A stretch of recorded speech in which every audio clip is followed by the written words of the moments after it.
Bueno, me parece que la reunión de hoy es bastante particular, ¿no?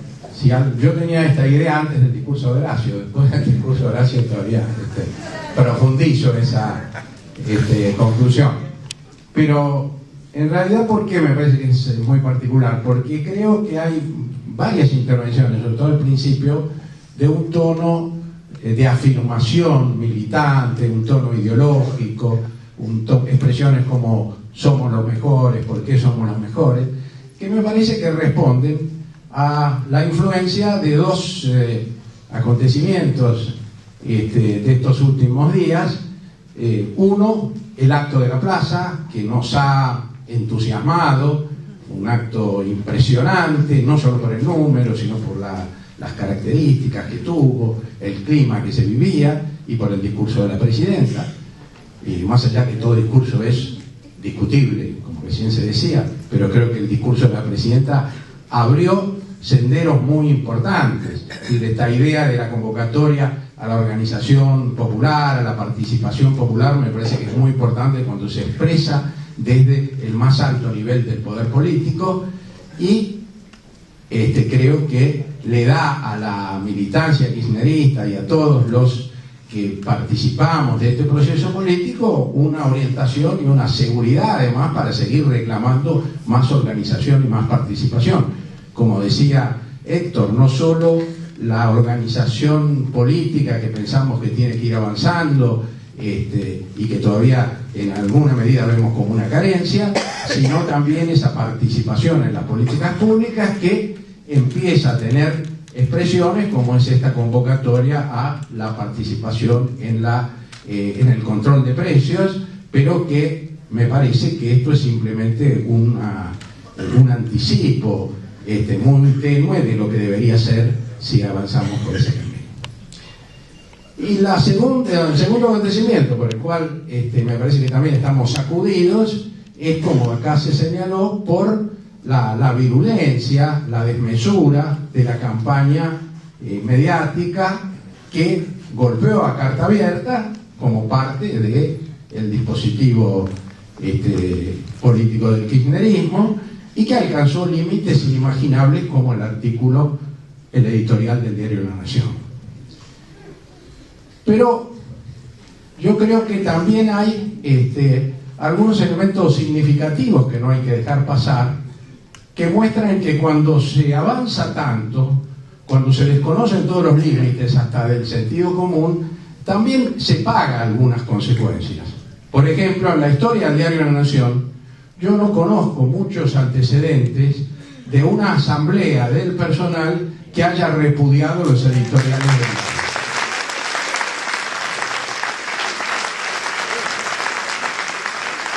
Ustedes saben que la historia del diario La Nación, por lo menos en la época que podríamos llamar contemporánea, las últimas 5 décadas, se ha caracterizado por un control político, sindical e ideológico sobre su personal tremendo. Son muy conocidos los casos de sectores enteros del diario que fueron despedidos ante situaciones mucho menos significativas que esta. Por ejemplo, Emilio Jáuregui, que es una persona que siempre recordamos porque fue asesinado en 1969 en el acto de convocar a 72 argentinos para repudiar la visita de Rockefeller. Emilio Jáuregui había sido despedido de La Nación en 1963 por organizar una votación de delegados en la redacción. Una votación muy curiosa, porque en realidad eran muy pocos los redactores que se animaron a votar, y entre los votantes había algunos apellidos patricios que realmente impresionaban, ¿no? Que tal vez a lo mejor eso motivó mayor indignación todavía de la dirección del diario. Pero quiero decir que La Nación tuvo un costo por ese editorial, y me parece que la ofensiva televisiva de los domingos a la noche también está empezando a tener costos, porque una y otra expresión, el editorial de La Nación y los programas de La Nata tienen algo en común, y lo que tienen en común es que subestiman la inteligencia de los destinatarios del mensaje. Y eso a la larga trae problemas, porque la gente puede ser muy antikirchnerista, pero no es necesariamente idiota. Entonces, ese tipo de mensajes tienen consecuencias negativas. Son discursos que no tienden a argumentar, a convencer, sino de algún modo a impresionar o asustar. Entonces, yo creo que eso es importante tenerlo en cuenta, y pensemos que no solamente los discursos televisivos o periodísticos están teniendo consecuencias negativas para sus emisores, sino que también las alianzas políticas más descabelladas, como la que se hizo en estas últimas semanas entre Carrió y Pino Solanas, ya está teniendo graves consecuencias. Y esas consecuencias son importantísimas, independientemente que solo hasta ahora una pequeña fracción de los comuneros de Propuesta Sur que se han separado de esa organización, hasta ahora solo una pequeña parte se acerca a Unidos y Organizados y al proceso kirchnerista, pero de cualquier manera está produciendo una ruptura que además le devuelve cierta racionalidad, cierta capacidad de poder entender la política argentina, porque si esa alianza no hubiera tenido ninguna consecuencia, realmente hubiéramos tenido que preguntarnos muchas cosas acerca del sentido que tiene hacer política en este país. Entonces, yo digo, esto es importante porque no hace falta que digamos una vez más por qué estamos en este proyecto político. El otro día lo sentimos en la plaza. En la plaza lo que sentimos fue que estábamos en el lugar que teníamos que estar. Que uno tiene épocas en que está más dispuesto a discutir cosas, tiene épocas en que a lo mejor se exalta más. Todos nuestro sentido crítico, a pesar de que tratamos de mantenerlo siempre, puede tener variaciones. Las políticas del gobierno también tienen variaciones, pero lo que no cabe duda, lo que uno siente cuando se encuentra ahí entre esos centenares de miles de personas que representan lo que hoy es el pueblo argentino. Es difícil definir lo que es el pueblo. Eso que estaba en la plaza es el pueblo. Y entonces, quienes luchamos por la transformación social, no podemos estar en otro ámbito que no sea ese. Y entonces, esa es la ratificación del acto del 25 de mayo. Y como bien decía Guillermo, que este sea el proceso popular de transformación no implica que avance siempre, que todo lo que haga esté bien y que no haya dificultades ni retrocesos. Ahora tenemos unas cifras de desempleo que no nos cayeron bien, porque implican un pequeño retroceso dentro de un avance inmenso, porque hace una década teníamos 4 veces más de desempleo. Tienen que ver con un momento de desaceleración del crecimiento de la economía, son perfectamente explicables, ojalá sean superadas rápidamente, pero esto no cuestiona el sentido que tiene, el sentido general que tiene la política económica que se está llevando adelante, y eso es lo que nosotros, con lo que nosotros nos identificamos, eso es lo que nosotros apoyamos. Entonces, uno dice, me siento con más fuerza que nunca después del acto de la semana pasada. Sin embargo, lee los diarios y ve cosas como para seguir preocupándose. Entonces, uno puede hacer dos cosas. Seguir preocupándose un día y exaltándose al otro, o reconocer que este es un proceso complejo. Es un proceso donde vamos a seguir teniendo siempre en el horizonte nubarrones y preocupaciones fuertes, pero que nos sentimos reconfortados porque vemos que estamos avanzando en el camino correcto. Yo leo página 12 hoy a la mañana y me encuentro, ustedes lo habrán visto, es una noticia chiquita en uno de los pirulos de las páginas interiores, dice que frente al senador Gerardo Morales, el intendente de la ciudad de Jujuy y 3 o 4 personas más y un montón de público, desfiló el batallón de ex voluntarios, no sé cuánto, del operativo Independencia. Desplegaron con las banderas desplegadas. Es decir, los No, en la ciudad de Jujuy, creo que en la capital, está la noticia, acá lo van a corroborar. No, un intendente, un pueblo. Bueno, en un pueblo, entonces. ¿Por qué señalo esto? No porque esto vaya a ocurrir mañana en la Plaza de Mayo, está claro que no. Es la ciudad de Tilcara, efectivamente. Sino porque aparecen, incluso la política de derechos humanos, que es de las políticas más fuertes del gobierno, sobre las cuales la oposición ni se anima a plantear cuestionamientos, aparecen permanentemente nubarrones, aparecen cosas que son como globos de ensayo, a ver qué pasa, como las declaraciones de la Sota. Una cosa interesante, de la Sota dijo lo que sabemos que dijo, una barbaridad, ¿no? Acerca de que había que negociar, que por qué no se acortaban las penas. Al día siguiente yo fui a buscar Clarín y La Nación, porque ya sabía lo que iba a decir Página 12, pero me interesaba ver cómo trataban la información La Nación y Clarín. Clarín no decía nada. Y La Nación, me costó un rato largo encontrarla en una página interior, un recuadrito de 6 líneas, decía, desmintió de las otras sus declaraciones. Quiere decir que incluso Clarín y La Nación, que son como la avanzada del frente opositor, dijeron, este tipo se fue al diablo, se bandió, esto hoy no se puede plantear, ¿no es cierto? Pero por otro lado, vemos que esta ofensiva contra la fiscal Gils Carbó, es una ofensiva contra la reforma judicial, es una ofensiva contra la política global del gobierno, también en cierto sentido es una ofensiva contra los juicios por violaciones a los derechos humanos. Porque ¿qué es lo que le están cuestionando a Gils Carbó? Que nombró fiscales ad hoc para acelerar las causas. Y buena parte de las causas que por suerte pudieron acelerarse así fueron causas de las causas por violaciones a los derechos humanos a consecuencia del terrorismo de Estado.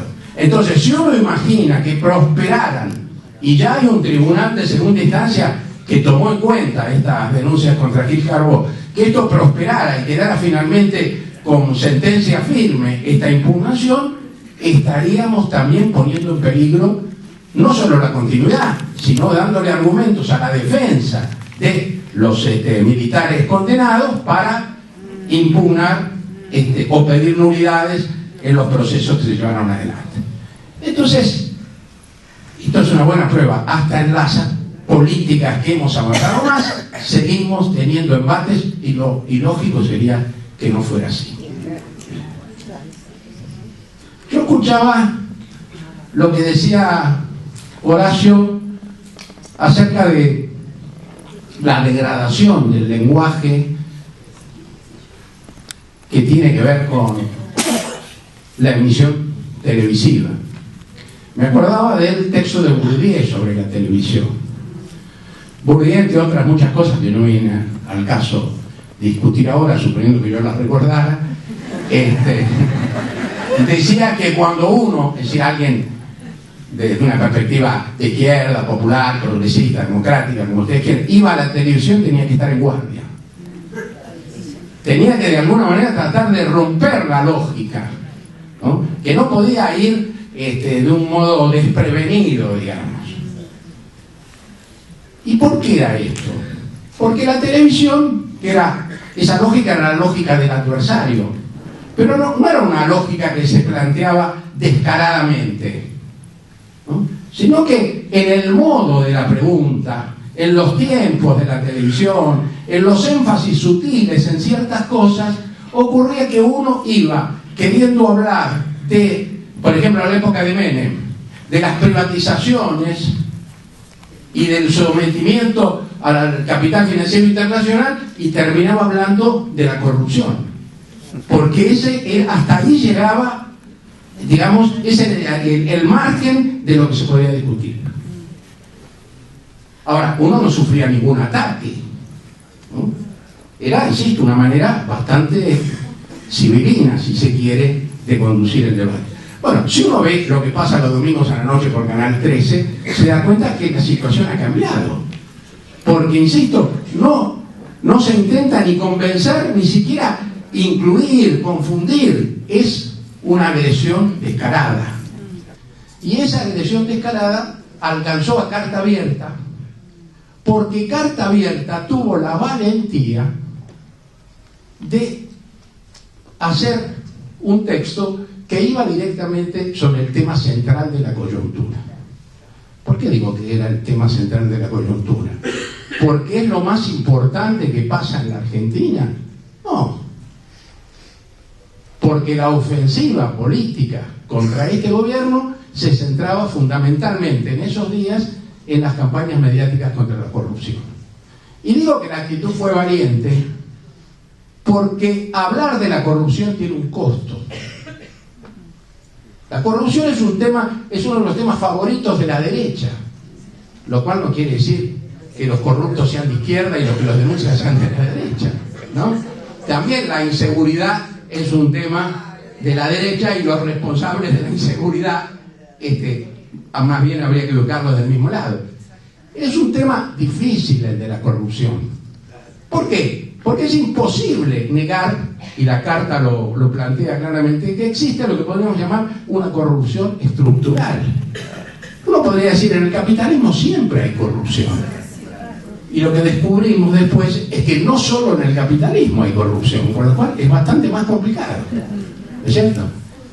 Entonces siempre está en el dilema de no decir nada, de conceder, de reconocer, bueno, sí puede haber algo, pero ese reconocimiento de algo, mañana aparece el título, fulano de tal reconoció en la asamblea que algo de corrupción puede haber, aunque sea en el nivel último de la ciudad de Tilcara, por seguir con el ejemplo.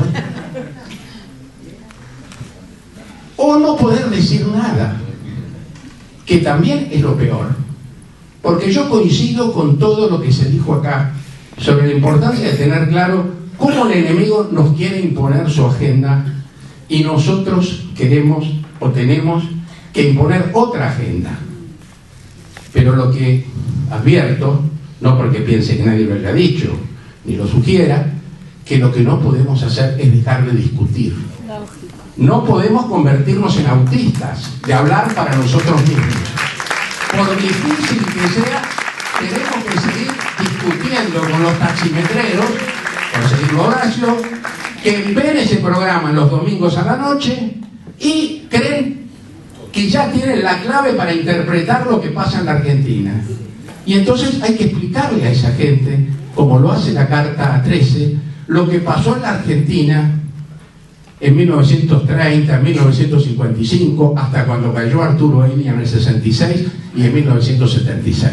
Cómo la corrupción siempre se utilizó como gran argumento, porque es un argumento que apela a cierto mensaje ético ahí. Llega de otra manera a la gente. Parece el argumento privilegiado de la política, cuando en realidad no debería serlo. Es simplemente uno de los temas que están en una coyuntura política y no puede ser el más relevante, porque no explica el sentido de ninguna política. Porque si aceptamos que la corrupción es un fenómeno estructural, quiere decir que hay problemas de corrupción en gobiernos de muy distintos signos, con muy distinto apoyo popular, con muy distinta proyecto. Entonces, ¿cómo hacemos para seguir discutiendo? Yo creo que lo que hizo la Carta 13 está muy bien. Nos hacemos cargo de que se está discutiendo eso. Relativizamos la importancia de esa discusión. Reconocemos este carácter estructural que asume la corrupción, pero al mismo tiempo decimos, la gran corrupción está en otro lado. La gran corrupción está en el funcionamiento mismo del sistema financiero.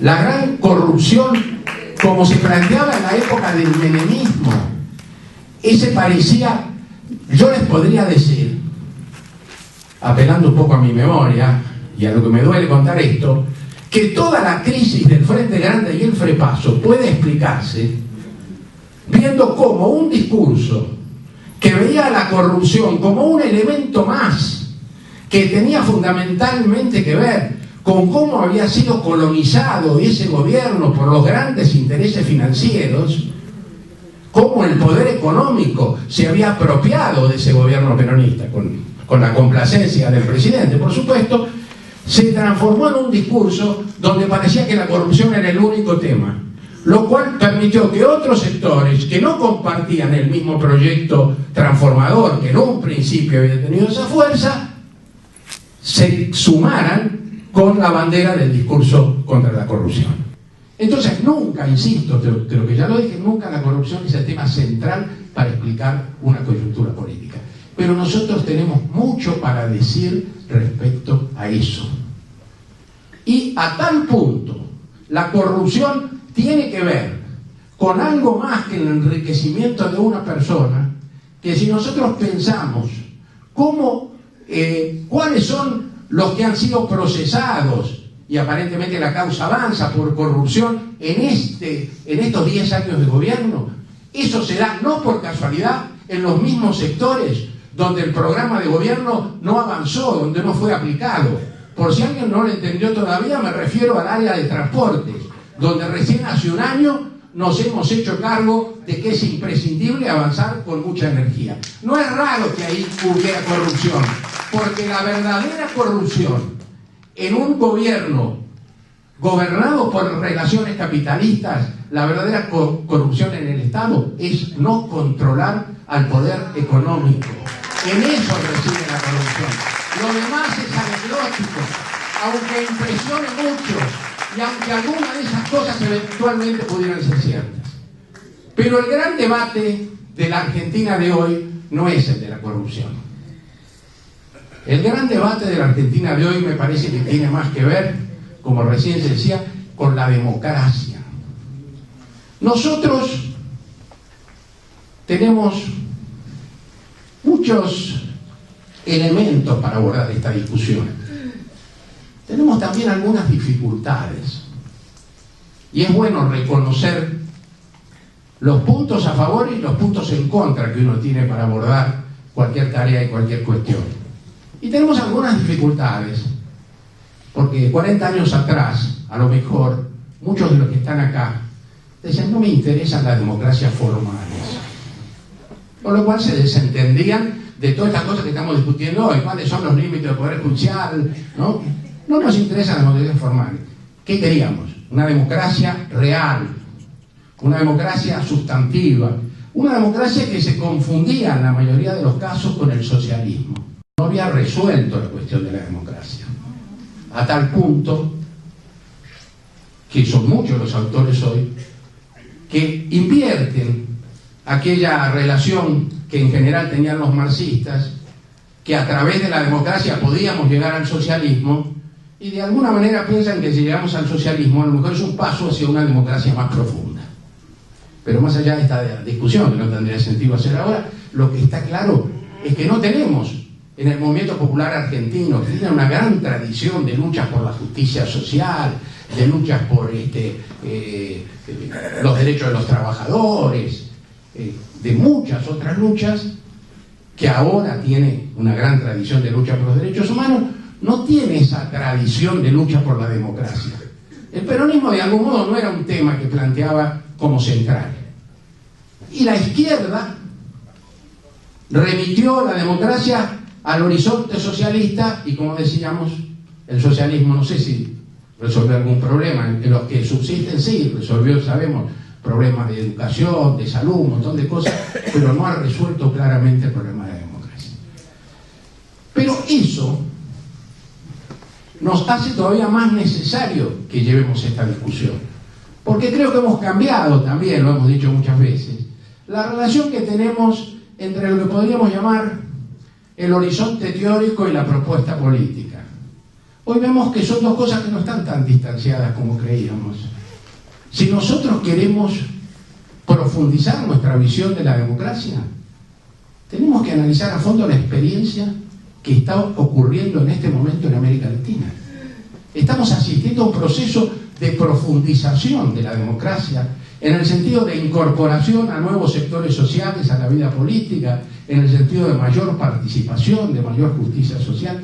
Entonces, frente a esto, a este proceso de ampliación de derechos que estamos viviendo, algunos dicen, pero ustedes violan las reglas de la democracia. El otro día, un intelectual que no voy a nombrar, pero que recorre los canales de televisión, me decía: este gobierno no respeta las reglas, por eso va a tener cada vez más problemas. Me la dejó picando, porque yo le dije: te conocí queriendo cambiar las reglas, ahora nos criticás a los que no nos respetamos. Sí, fue el que está nombrando. ¿Quién? No haga más. Entonces, nosotros no tenemos... Cuando era chiquito, en el partido intransigente. Nosotros no tenemos entonces una concepción muy elaborada acerca de cómo se plantea esta relación entre los límites que se le pueden poner a los desbordes del poder, por un lado, que es lo que parece preocupar fundamentalmente a la oposición liberal, y los límites que hay que ponerle al poder económico dominante de la sociedad, ¿no es cierto? Entonces, estamos tanteando. Este proceso de reforma judicial no es la panacea, es el primer paso en un camino y va a llevar a un debate muy profundo. Por eso es importantísimo que siga organizándose el movimiento de justicia legítima. Porque se podría haber dicho: bueno, ya salió la reforma judicial, ahora está, ¿para qué vamos a seguir reuniéndonos? No, seguimos reuniéndonos porque hay que tomar otros temas que no se han tomado en la reforma judicial, como el acceso a la justicia. Por eso es importantísimo que la reunión esta que se hizo ayer haya recibido a las comunidades de pueblos originarios, a las organizaciones sociales de villas, es decir, a todos los sectores que hoy tienen problemas con la justicia, porque no pueden acceder a la justicia, porque la justicia no se ha organizado pensando en ellos. Entonces, yo creo que tenemos que estar preparados para muchas dificultades, porque la Corte Suprema de Justicia va a tener que fallar también sobre la reforma judicial ahora, no solo sobre la ley de medios. Es difícil tener previsiones claras respecto a lo que va a pasar. Pero yo creo que la confianza que nosotros podemos tener es que lo que se fortalece cada día es este movimiento en el que participamos. Y, paradojalmente, pero no tanto, precisamente porque nos fortalecemos, los embates van a ser cada vez más duros y las dificultades van a ser cada vez más grandes. Pero la presidenta el otro día dijo algo que nunca había dicho con tanta claridad. Repitió una vez más que ya no es eterna, pero lo vinculó con la cuestión del fin de ciclo. Y dijo: el fin de ciclo no es el fin de un gobierno. Lo que acá están reclamando es el fin de un proceso político de transformación. Y como si hubiera leído algunos textos que salieron en esos días, decía: el nuestro no es un proyecto económico, contestándole a los que dicen: bueno, le pasó la época de las vacas gordas al kirchnerismo, ahora viene el momento de desaceleración, de crecimiento de la economía, entonces se acabó el kirchnerismo. La presidenta dijo: el nuestro es un proyecto político que tiene políticas económicas, y ese proyecto político es el proyecto de darle cada vez más justicia social a esta sociedad, de llevar adelante la expansión de derechos, de avanzar en la organización y en la participación del pueblo. Y por eso también me satisface, aunque uno nunca sabe cuáles son los detonantes que motivan esos embates discursivos de la presidenta, que cada día aparece más claro que no estamos dispuestos a dejar de que la mesa que venimos preparando con toda dedicación desde hace 10 años sirva para el banquete de los que son enemigos dentro del proyecto popular.